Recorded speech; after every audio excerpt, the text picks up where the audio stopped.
All right, so this is Switchblade, my lifted Silverado on 37s. This truck is a head turner, and it could be yours plus $5,000 in cash.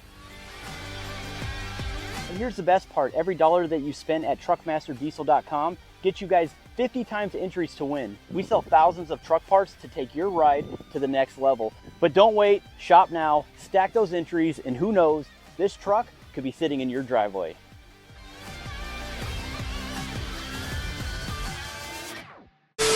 So there's a guy headed to my shop right now. He's dropping off his 2006 LBZ Duramax because his turbo is acting strange. Now the guy already took his truck to the dealership, and guess what? The dealership told him that he needs a brand new turbo. Now hold up, last time that I did a turbo job for somebody, the dealership quoted him 8 grand. I mean 8 grand, 8,000 bucks for a turbo replacement. That's insane. So before anyone starts throwing parts at this truck, we're gonna do a full diagnostic and find out what's actually going on with this turbo. But listen, stick around, watch this video from start to finish. If you own a diesel with a turbo, this video is a huge wake-up call. So let's just go ahead and get right into it. So what exactly is going on with your truck? So the vane position is going from like low to high. It's like commanding it on and off. Actually, you might be able to hear Sometimes it just sweeps when you're just sitting there. Yeah, it'll just sweep, yep. So you brought it to the dealership and they said it was a turbo? Likely so. Yeah, they didn't do a full diagnostics of it, but they said it was likely just time for a turbo. And that was after the vane position sensor was replaced? Yes. Yep. And you kept doing it? Yep. How many miles are on this truck? Just over 300,000. 302. How's this truck been treating you? Great. That's awesome. Put 50,000 miles on it in the last year. It's worked hard. I'll go ahead and check it out for you. Hopefully it's something easy, but if not, we're gonna go ahead and tear into her, and I guess we'll just, who knows, we'll see where this goes. Go all in. I think he's ready for me to pull the cab and just go crazy, but before we do any of that, let me diagnose it and see if it's something simple. But if not, I think we're just gonna go for it anyways. Yep, full send. So let's take a quick look at it. So of course you guys can see that the engine light is on. We have 302,000 miles on the odometer. Oh, I already checked blow by off camera, it's fine. You guys can see here, no vapors, no pressure, 300,000 miles. It runs beautiful, it sounds good. There's a little bit of an injector tick noise in there, but that's kind of common for these LBZs. Injector balance rates look good. I mean, there's some 2s, nothing too concerning, a lot of 0s. 0s, 1s, and 2s. So if we see anything 4 or above, kind of a concern, but no big deal. Everything looks great. Injectors look clean. Comparing actual versus desired on fuel rail pressure, looking good, 30-30 as it idles, so we're good there on fuel. I just selected all the glow plugs, everything looks good there. What I'm gonna do, since I already know what the code is, I'm gonna go ahead and just clear it now. So P003A. So I'm on the Edge CTS3 monitor. We're gonna go ahead and click vane position, see what percentage we're at right now. These are really handy to have. If you don't have one and you own a diesel truck, I highly recommend you pick one up. Actually, I'll link this in the description, guys. I do sell these on the website, but I would recommend picking one of these up. It's so nice to be able to check the parameters while you're moving. Right now we're at 76% vane position. Let me give it a little bit of throttle. The vanes are kind of working. By the way, for some of you guys that don't know what this is the Ansel A7. Most definitely not a plug, but it works good for a budget scan tool. But yeah, so we're here, powertrain, go to active test, engine, TC learn, which is turbocharger learn. And right here, TC vane position sensor, this top line, that's what we're looking for. Right now, it's currently idling at 70 to 71% at idle. But the computer is saying that it's supposed to sit at 80%. So we're about a 10% difference between the two. Normally you kind of want to just be dead on, maybe 1 to 3% off. Kind of give her a rev here. You see how the desired kind of goes down? Should level out, and it doesn't. I'm gonna connect the OBD to the CTS monitor. Oh, and by the way, after I cleared the code, look at that. Popped right back up. So this truck has a 4-inch exhaust system. It has a couple mild mods done to it, nothing crazy. Basically stock. I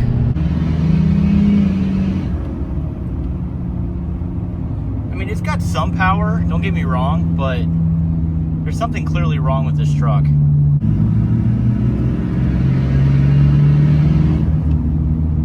what though, for 300,000 miles, this truck runs amazing. I mean, I feel like I'm sitting in a truck with 150,000 miles in it. The steering's nice and tight. It feels very, very reliable, believe it or not, other than that turbo issue, but it feels good. Nice and comfortable. All right, so I'm back from the test drive. I'm gonna go ahead and sit here for a second and get that on video for you guys, what it sounds like. The vane position. I'm just gonna start hunting, watch. All right, so there it is, 135. 135, watch.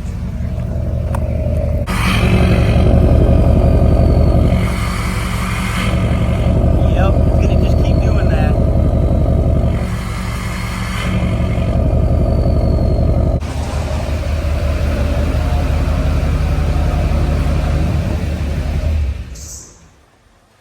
All right, so what I'm gonna do now, I'm gonna pull that intake and I'm gonna check for shaft play on the turbo.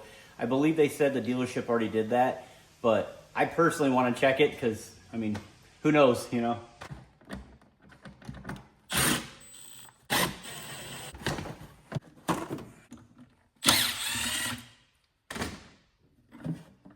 just fell right off. That's nice. Wasn't even coupled. Essentially what I'm trying to do is remove this turbo mouthpiece so I can get into the turbo because the turbo is right directly behind it. That's where the compressor housing is. Not to mention I have the PCV system connected to the valve covers that need to come off in order for all this to get off there. So I'm gonna get back with you guys in about, I don't know, 2 hours. I'm gonna let this thing sit and cool off before I start putting my hands in the engine bay because it's pretty warm in here. I didn't do a full diag on this yet. I'm not completely done. Obviously I just pulled the intake. But while it's cooling down, I did want to quickly talk about this so this makes a little bit more sense. Especially if you have a VGT turbo, your variable geometry turbos. They go in the Power Strokes, they go in the Duramaxes, typically a Garrett product. A lot of guys, and I've personally done this too, I'll replace the sensor, the vane position sensor first, and that's smart because those sensors do wear out and cause erratic readings. But here's the catch. The P003A isn't cleared just by swapping the sensor. That's one thing I did want to mention. I'm hoping to figure something out in this video today. We'll see how this goes, but sticking unison rings or carbon buildup inside the turbo. I did a video previously with an LML Duramax. It was a 2014, I believe. I pulled the cab, which you don't have to pull the cab to pull a turbo, but since I have a hoist, it's so much easier. But I pulled the cab, pulled the turbo, knocked the turbo down, and noticed that the vanes were stuck. The unison ring wasn't actively opening and closing. So that could be a big issue right there. So carbon buildup inside the turbo, that's a big one. That's actually something that I think is wrong with this, but I could be wrong. But when that unison ring is froze up, I would just say that your turbo's junk. I would just get a brand new one. Put a drop in, just a stock, pro stock charger, something like that. Put it in there, you don't have to tune it, you're good to go. But knocking that turbo down, cleaning up all the vanes, unsticking everything, in my opinion, I just, with all the effort that you already went through just to pull the turbo, I would just put another one in there. There's some guys that have drilled holes in the exhaust housing, which I don't recommend, and they shoot oven cleaner inside of the unison ring, so they're able to get to the back of that and let it sit overnight, kind of work the unison ring back and forth with that little plunger. Eventually you'll get it freed up. Check the wiring harnesses for rubbing or broken insulation. Most of the time when I'm doing big repairs, I see this right here. I'll run some tape over it, put some wire loom over it, something like that, just to protect the wiring. Over time, these cheap loom pieces right here will just break, just like that. You see that? Just come apart like it's nothing.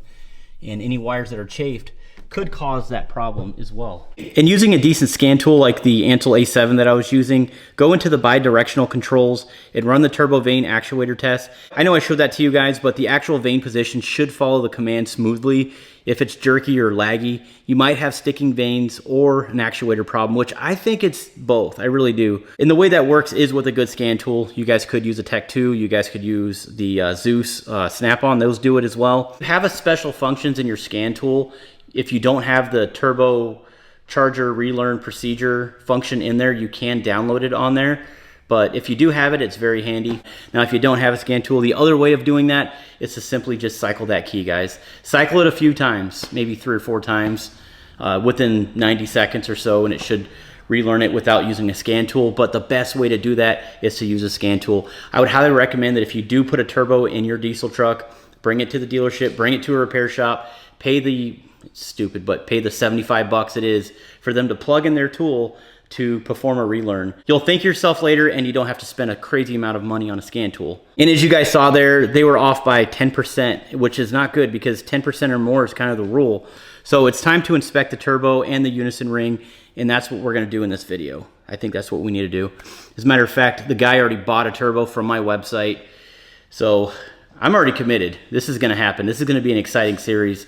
So replacing the sensor is definitely one step in the right direction, but you've got to check the wiring, make sure the actuator and the vanes move freely, and then run that relearn. 9 times out of 10, that's what clears the code up for good. So it's 4 a.m. in the morning. Decided to go ahead and get up early and get started on this. I know that I didn't check the shaft play and all that on the turbo, but at this point I'm just committed. I already know that some people in the comments are gonna say, I can't believe you have to pull the cab to do a turbo on a diesel truck. That's not true. You can actually do it with the cab on. As a matter of fact, a lot of diesel shops do that. But luckily I'm not flat rate. I can do this at my own pace, so I will definitely take my time on this one. I'm not saying that they don't.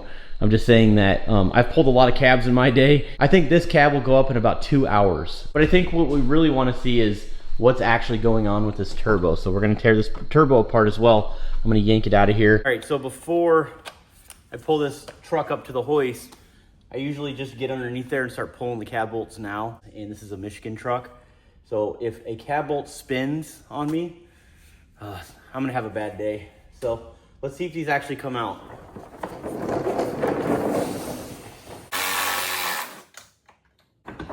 All right, that's good news. We got one out.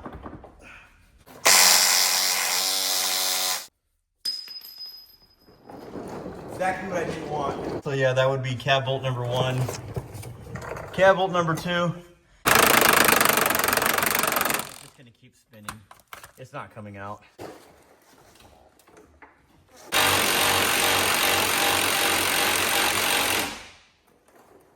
So I went ahead and pulled the truck up, took the front bumper off, the grill, set the hoist underneath the cab, not on the pinch weld of the rockers, because I don't want to pick that cab up and possibly crush those rockers in and then drop the entire cab. This is a Michigan truck, although it's not too bad, it's not too rusty, but I don't want to chance it. But honestly, there's really not much to do when you're pulling a cab. Pull the intake, of course disconnect the batteries. I'm going to remove the upper shroud, I'm going to remove the fan. Of course, you're going to disconnect your transmission lines. Anything that connects to the front of the core support and any sort of grounds that touch that frame. You can't forget the steering shaft. I always buckle the steering wheel so we don't lose the spring. And of course, we're going to keep it centered where it was. Disconnect the shift cable, disconnect the e-brake cable. The other issue that I'm still having is I have not been able to get that cab bolt out. What I'm going to do once I get everything disconnected from up here, which I'm not completely done yet, but I do want to go ahead and pick it up just a little bit, put some pressure on that bolt and see if I can zip it out. No, I'm not going to lose the AC charge. I'm just going to disconnect this belt, pick this entire AC compressor up, fold it over and let it sit right over there on top of the battery.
All that soot built up around the downpipe connected to the turbo. I mean, it's all gunked up in there.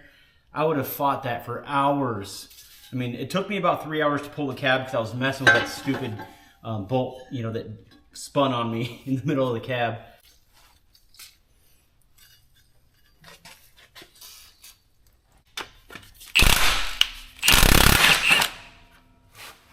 See that? The bolt just broke off on the manifold side. That is the worst place for it to happen. Now we got to remove the manifold. This is great. I'm so glad I pulled the cab.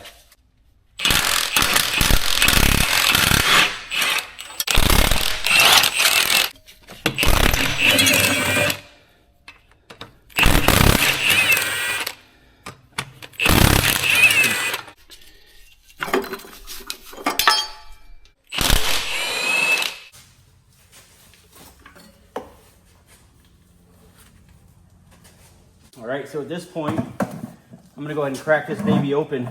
Okay, so this is what you're gonna get with 300,000 miles on a bone stock truck. A little bit of shaft play, nothing crazy. No in and out movement. I would say so far, this turbo is in pretty decent shape. But let me show you guys what I'm talking about with the unison ring, the vanes, the actuator, all that stuff. It's gonna be kind of a nightmare to separate the turbo from the exhaust housing. So I might take an air hammer to it. Doesn't really matter at this point.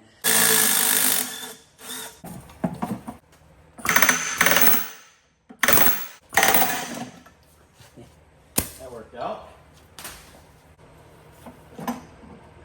That came apart very easily, by the way. Okay, this is what I'm talking about. These are the vanes. And these move very nicely. That was a little stuck though. See that right there? All right, this is the unison ring. Okay, that's what it is. Now in a perfect world, this unison ring should have just fell right off, but it's stuck. Oh yeah, she's on there good. It won't turn at all. That's the problem. The vanes are fine. The unison ring is stuck. The actuator, there's no way the actuator would have been able to turn this. Yeah, so the actuator, see that? It turns, but all that soot right there, all that built up deposit, stopped the unison ring from even moving, which in turn didn't open and close the vanes. So that's our issue. So you guys see that right there? Should be a lot of oil coming out when I do that. But yeah, that's supposed to move freely. All right. And that's how the vanes open and close inside of your turbo. You see that? So it moves freely on the exhaust side, which is awesome. But again, I can't even put this thing back on the correct way because of all the soot that's built up. If I didn't use the air hammer and destroy the turbine, and I just cleaned this up, this turbo should be good to go. I could just put all this back on, put it back on the turbo. The code should actually clear from the computer. But that's the issue. Now, of course, it has 300,000 miles on it, so we do have to put another turbo on it. We're already there. But yeah, that's the problem right there. Really not too bad. I'm glad I was able to figure that out, but this is the issue that we're having now. So unfortunately, I had to cut part of that step in order to get this out through the mounting hole. It's not by cutting it off. I have to cut a hole here, almost like a perfect square. And then once I cut that hole, I'm gonna hold it from the other side with a wrench and then zip it out. That's the only way to really do this the right way. I just called Josh and told him what was going on. I said, hey, I got good news, your turbo's bad. He already got a turbo, so it doesn't really matter. The total time from start to finish, it took me about 4.5 hours to remove the cab, to remove the turbo. Didn't take me that long. If you've never removed a fan off of a Duramax or off of any vehicle, it's so much easier when you have a fan pulley remover tool. And that's why I was going to town with the air hammer in the engine bay. It connects right here to the fan pulley. Just give her a little zip and it should come right off. Listen to this. Since I'm here, I'm gonna go ahead and replace the idler pulleys, the water pump. I mean, what else can I do? It really depends on his budget, really, but there's a lot of wear parts that should get replaced while I'm here. It only makes sense. First of all, I could probably drill and tap those out, but you guys gotta think, this is cast iron. It's difficult. The other thought would be to take this to a machine shop and just have them remove those. But just the cost that it's going to take in labor for them to remove those, I mean, it's going to be between 50 to 75 bucks just to remove those two studs. In my opinion, if I'm removing it, I might as well just put a brand new one on. I checked every shed that I have. I checked every shelf that I have. I do not have an extra manifold. So I had to call Josh and let him know that we have to do manifolds. And I mean manifolds. I mean, I'm already there. You might as well do it. But if you don't already know this is the driver's side manifold. You guys see this little indent right in the manifold? That's where the steering shaft goes through. That's the whole reason why it has that. So up pipe to manifold, all this right here is extremely restrictive. So if we can open that up a little bit, it's not only going to sound better, but it's going to lower your EGTs. And that is huge. That's crucial. If you think about it, this truck has 300,000 miles on it. It's probably only worth about 12 grand, maybe 8 to 12 grand. It just depends. This truck is pretty clean, so I would say 12 grand all day. I believe it has a L5P drive shaft conversion. I think that's kind of neat. He does have a 4-inch exhaust system. He does have, I did notice this, look at that. He's got one of those fuel filter delete kits. I think I have about 20 of these left on the website. But if you guys have an AirDog, Fast, any sort of lift pump, I would highly recommend that you guys just delete the factory fill filter. It causes so many issues anyways. I mean, really all you got to do is remove your fuel filter housing and then just U it off. And the kit comes with the hoses and clamps, everything you're gonna need. But I'm kind of at a standstill right now. I mean, with broken parts, waiting on parts. He just ordered some stuff on the website. That's kind of where I'm at. So I guess I got to close the video out. I'm sorry. To be continued. So I'm done with this video. Now head over to the website. I left a link in the description and the comments below.